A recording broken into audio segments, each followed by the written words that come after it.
नमस्कार मंडळी. तर बघा आता सकाळ सकाळचा आपला झाला बघा स्वयंपाक चालू, ते बी मस्त चुलीवर. आणि कसं आहे माहितीये का, आता शेतकऱ्याचे उठलं का की काम सगळी चालूच होत असते. आणि आता जास्त काम चालू आहेत कारण का आता पाऊस पडलाय, पेरणी चालू आहे, रानं याचायला चालू आहेत, कुठं भाजीपाला लावायची असते, हळद लावायची असते, म्हणजे बरीच कामं असतात शेतातली. त्याच्यामुळे आता स्वयंपाक करायचा, भाजी वगैरे सगळं झालं, फक्त भाकरी राहिल्यात करायच्या. तर आपल्या घरच्या ज्वारीच्या भाकरी तर बघा चुलीवर खायला कुणाला जास्त आवडतात, म्हणजे सगळ्यांनाच आजकाल खाऊ वाटायला लागले. चुलीवरला स्वयंपाक म्हणलं की असं जास्त एकदम छान वाटतो, खायला टेस्ट लागते असं म्हणायलेत. कारण पहिले तर काय गॅस नव्हतंच, म्हणजे माहित सुद्धा नव्हतं आम्हाला असं खेडेगावात की गॅस पण असतात. आम्हाला वाटायचं शहरामध्ये स्वयंपाक कसा करीत असते ना, सरपण कुठून आणत असते, पण पुन्हा पुन्हा कळायलं की गॅस असते त्यांच्याकडे. आणि आता काय, आता खेडेगावात सगळ्या घरोघरी गॅस झाल्यात, त्यामुळे चुलीवरला स्वयंपाक आहे का ना कमी निम्मे टक्क्यानं तर बंद झाला असं बघा चुलीवर स्वयंपाक करायचा. पण आम्ही कसं, आम्ही शेतात असतो ना, त्याच्यामुळे आम्ही स्वयंपाक असं चुलीवरच बनवतो.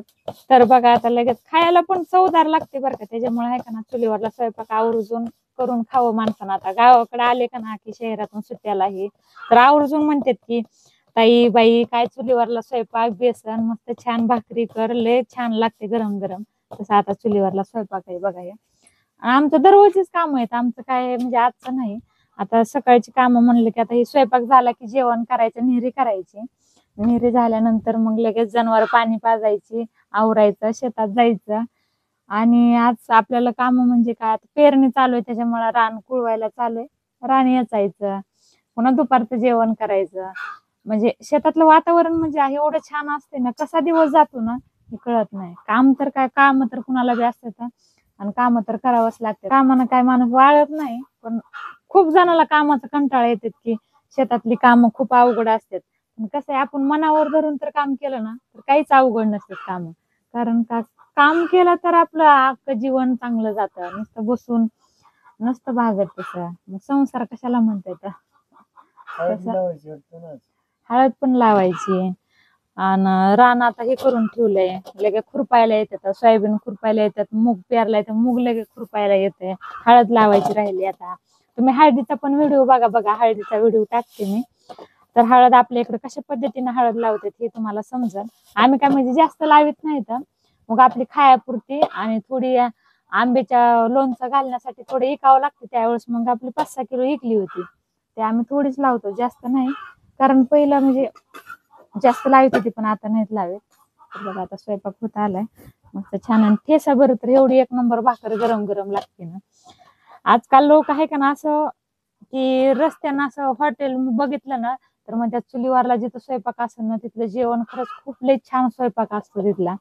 आणि हॉटेल पण आहे का ना, आता काय काय अशी हॉटेल करायला लागलेत की जुन्या पद्धतीची, असं खाली जेवायला बसायचं, पुन्हा मग चुलीवरला स्वयंपाक, हे ताट एकदम आपलं साधं सिंपल जेवण खरं ती एक नंबर लागतं बरं का. आणि ओरिजिनल असतं, ज्वारीची भाकरी हे सगळं ओरिजिनल असतं त्यात. आता ह्याच्यामध्ये भाकरी म्हणजे कसं, ही ज्वारीची सगळ्यात भाकरी ज्वारीची खायला चांगली असते. आता मटणाच्या भाजी बरं ती तर आवर्जून भाकर ज्वारीचीच खात्यात, चपाती वगैरे तर बाजरीची भाकर आणि ज्वारीची भाकर एकदम छान लागते. त्याच्यामुळे लोक असं आठवायला लागले की चुलीवरला स्वयंपाक लय भारी लागतो. पण या गॅसमुळे आहे का ना चुलीवरला स्वयंपाक परंपरा करायच्याच बुडत चालल्यात, पण आपण बुडून द्यायच्या नाहीत, आपण कशाला आहेत. तर बघा मंडळी, आणि नक्की मला सांगा की कुणी कुणी चुलीवरला स्वयंपाक खाल्लाय, आणि गावाकडे आल्यावर कोण कोण आवर्जून म्हणतं की आई चुलीवरला स्वयंपाक बनवलंय छान लागतो तुझ्या हातचा, असं कोण कोण म्हणतं ती मला नक्की कमेंट करून सांगा बरं का. आणि पूर्ण आपले सगळे व्हिडिओ बघता, कारण आपले पूर्ण सगळे शेतातले असतात आणि आम्ही शेतकरी इथं, की असं म्हणू नका नुसतं एवढं असं स्वयंपाक करून दाखवतात. तर आमचे सगळे व्हिडिओ बघा, आम्ही पूर्ण शेतातले असते ना, आम्ही शेतातच राहतो त्यामुळे सगळे शेतातले असतात. आणि जे नवीन असतील ना त्यांनी आपलं चॅनल नक्की सबस्क्राईबर करा, कारण आपण नवीन व्हिडिओ टाकले की नक्की तुमच्या पोस्टवर पोहोचत आहे. आणि शेतकरी जोडीला तेवढीच मदत होईल तुमच्याकडून. आणि आमचे तर काय काम चालूच असते तर. आणि नक्की बघा बरं का पण, आणि नक्की मला सांगा की चुलीवरला स्वयंपाक कसा लागतो ते. ती ज्वारीची भाकर गरम गरम ठेसा. तर चला मंडळी बाय, लय काम वाट बघतात शेतात, आणि चला आता शेतात जायचंय.